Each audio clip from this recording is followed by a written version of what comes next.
Okay guys, and welcome back to our section. Well, during the last class I stopped at explaining the various type of mixers. I spoke about the mixer, I spoke about the equalizer, then I spoke about crossovers and amplifier.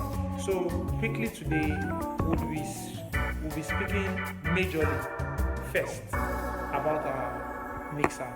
So here we have a Yamaha Mgp 32X.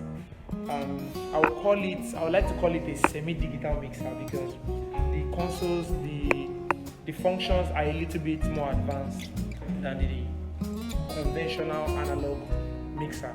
Well, before I go into that, I would love to show you an example of a power speaker with a knob in it. So with me here, I have a power speaker, and as you can see, you have the knobs. This signifies mic volume, echo, you have the gain, you have the volumes, you have a mini equalizer here. So you can see it actually, and a play card, a USB for playing sounds. Then you can see this, which means it can be connected to a speaker as well. So without already being established about our powered speakers and the normal passive speakers, so now I'll go into the equalizer. So here I have a DBX graphic equalizer here. A DBX graphic equalizer. This is a single channel. Then this is a double. This is the double, and this here are just wireless consoles and the rest. Then over here I would show us the amplifier. So here I have, this is a Wafdell MP 1008, and this is a buzz amp. This is actually working as an amp, a mixer, and an equalizer. This is a buzz amp. I'll be talking briefly about that. I won't take my time much. Then this is Mighty Pro Audio amplifier. This is a Mighty Pro Audio amplifier, and they basically do all the same thing, do the same work. Like I said, this is a 32 channel Yamaha Mgp 32X, and this kind of mixer, you can see very clearly the things it has. It's quite different from the conventional analog mixer in the sense that it has a compressor. It has a compressor. These are the compressors that helps to boost the power of the input so that it gets at least louder outside through the output. So here you have the gains, and you have the highs, you have the mid, then you have the low mid here, which you can stick all the frequency. Then you have the lows here, and these are auxiliaries, down to auxiliary 4, then down to auxiliary 6, 5 and 6 most times based on convenience. Some use it as effect, so it depends on the preference of the sound engineer. Now this is the pan. Now what's the function of the pan? I would be coming back there in a jiffy.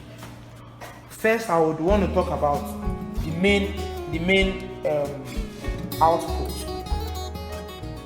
The main output, because sound comes in here as input, and this is what transmits. These are the volumes, the main volumes that transmit sounds outside to the output speakers. So here we have the stereo, meaning if you are making your connections from probably your amplifier, once you're making your connection from your amplifier, you can decide to make your full range speakers left and right. You can decide to make your sub and your full range speakers left and right. You can decide to make, I've never seen it happen, you can make your sub your left and right. So this already been established. This is the stereo. This is what controls. These are the stereos. So this is the main stereo, and these are the sub stereos. So we can see that from this mixer. I would explain with other mixers subsequently, and I also explain using a buzz amp and some other products, Beringas and other products. So like I was saying, this is actually mono. It means mono actually means you are bridging, because in the amp, which I'll be explaining later, the amp, you can decide to bridge your amp or leave it as stereo. Bridging your amp means both of them will be controlled by a volume, and although it generates more power, so this mono can be used as a monitor. Let's say you have some monitor speakers and you need to control them individually. You want to control, oh, the monitor speaker probably is the one for the pastor's mic, or is the one for the DJ, the MC rather, and you need to control it. You control it from here. Now we have the group out. Now the functions of the group out, actually, it's a sub of what the stereo does. So when the group out is connected, the group out can be controlled masterly, like from the master here through this. So let's say you're placing your instrumentalist on the group out. So once your group out is placed here and activated, then you can come here and select your preferable group. Either it's 1 to 2 or 3 to 4. You can see here 1, group 2, group 3, group 4. So you can actually see it here. So once here is actually called the master, and here is actually called their individual channels. Like I said earlier, I said a mixer helps to mix sounds individually and sends the total from the master here down to your output speaker through other consoles like the equalizer, the crossover, and the amplifier. So with this already been established, now one of the things to take note of is we have so many things here. We have so many things down from your auxiliary, because each of the auxiliary here, like I explained over here, we have auxiliary 1, 2, 3, 4, and this is the activation buttons. Then this is their master auxiliary. So this particular part of the mixer, as you would see in major mixers, these are their master volumes. This, I won't be delving much into this. This talks about the recording part. Okay, you want to record your mix and get a production. Yeah, we talk about here. So with this already being established about the mixers, now one of the things I would want us to know is this. Okay, so basically for a mixer, we have the gain, the highs, the mid, the low, the low. They have the auxiliary, like I said before. Now I'll be giving a rundown of what each of these things mean. From our last class, I explained what the low does, what the high does, and what the mid does. So if you've not watched it, please go back and watch, and please subscribe to our channel. Thank you very much. So basically here you have the highs. Like I said, the highs gives the brightness, it gives clarity. So the different frequency range for the highs are here, from -15 to +15. So then you have the love, that's the love, which is the center point of it. So toggling of the highs depends on what instrument or what microphone or what voice you are trying to mix, because you can't just come to your mixer and do a rough sketch and set this, for instance, for a female. That means if you're going to be setting it for a female, you'll be having more of the highs, you'll be having low to no lows at all, then you'll be having the mids. So if you set this and you're not later giving it to a guy, you're giving it to a guy to use this as a microphone, for instance, you'll be getting a very poor production, because the guy will be complaining to you and be saying, this is not my voice, why am I sounding like a lady? You get what I'm saying? And if you set this for a guy's voice, which you have to some extent increase the lows and the highs and also the mid, and you later give it to a lady, the microphone will be sounding thicker, and the lady might not be comfortable with that. So this already been established. The gain is to boost the overall production, while this is also to boost the overall production from the stereo. Now in here, like every other mixer would have, this is for the main house to activate or deactivate it. So like I said, this for the main house, then these are for the group 1 to 2, group 3 to 4.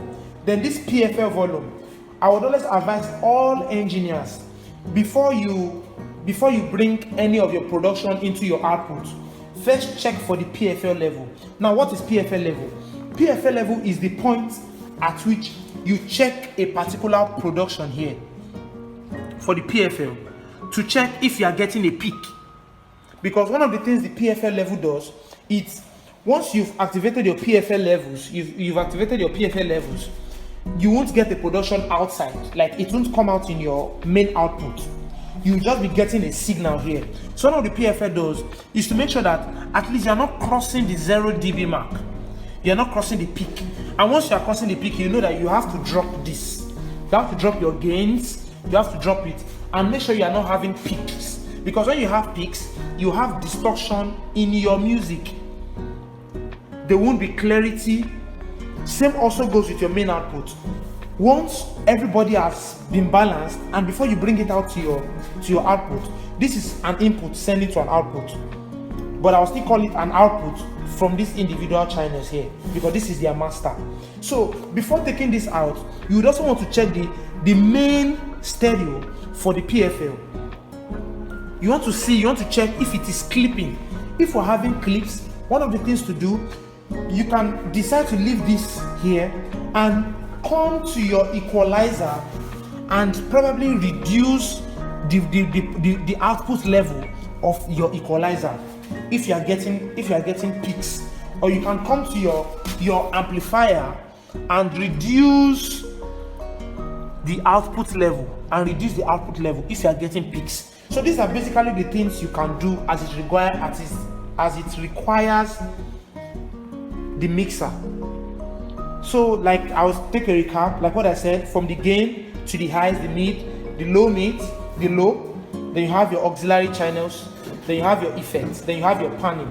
Now, before I forget, the panning, one of the work of the panning is to separate your voices. Now, one of the things I love to do personally as a sound engineer, when we are having our melodies or we are having a classical piece, most times I tend to always pan my production. This is what I mean. Let's say we are having this a program in church, and in my stereo here, what is connected is the sub and the full range, which is the highs, the highs and the mid speakers. Then one thing I need to take note of is what channel is my left, what channel is my left, what channel is my right. That means which channel is my low, which channel is my full range speakers.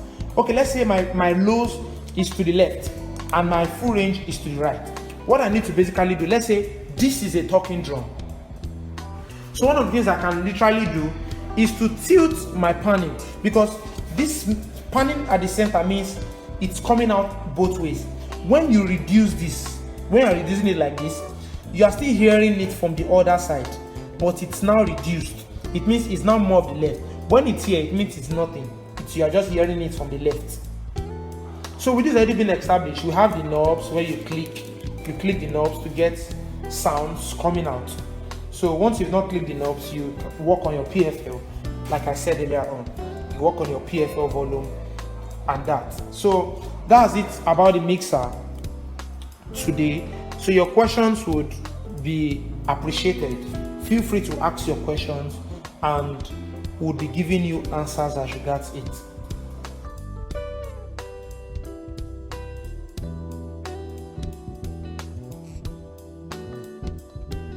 Lastly, guys, I will be explaining about recording with a mixer.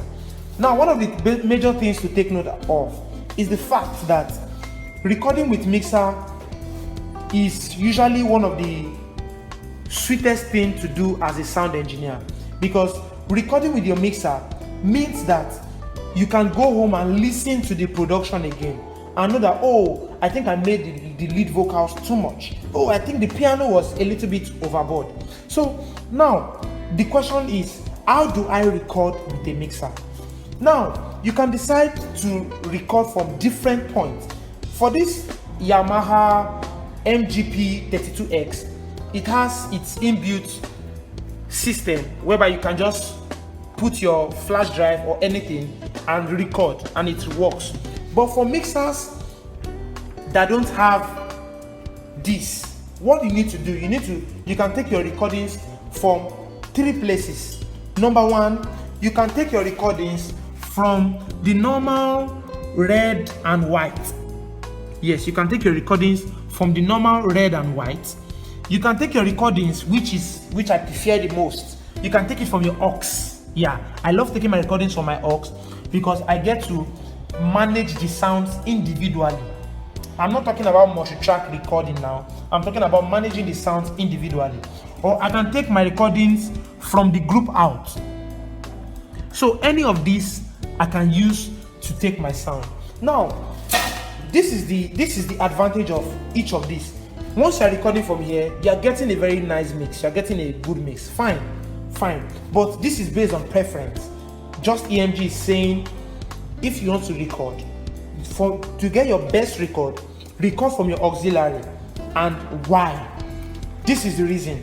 Once you record from your auxiliary, okay, let's say for instance, I connect my jack from any of these auxiliary. Let's say auxiliary 6. This is auxiliary 6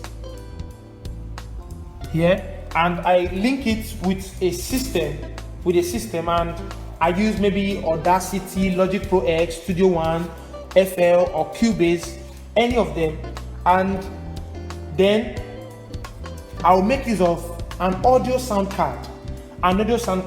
Then I'll now go to my Cubase or my Logic Pro X or my FL and set my input as the sound card. Then what it basically means is, once I come here and activate my auxiliary 1, I can come individually to each channels to regulate the volume I want to listen to in my recordings. So this basically is one of the ways you can record with your mixer. Then with your group out, you don't have control over your production individually. It just comes out once. Same also with your normal red and white, which is the normal recordings here. It also comes out once. But with your auxiliary, you get to control your sounds individually and you get a perfect production. Thank you for watching. Remain blessed. Don't forget to hit the like and subscribe button. Thank you very much. Just EMG.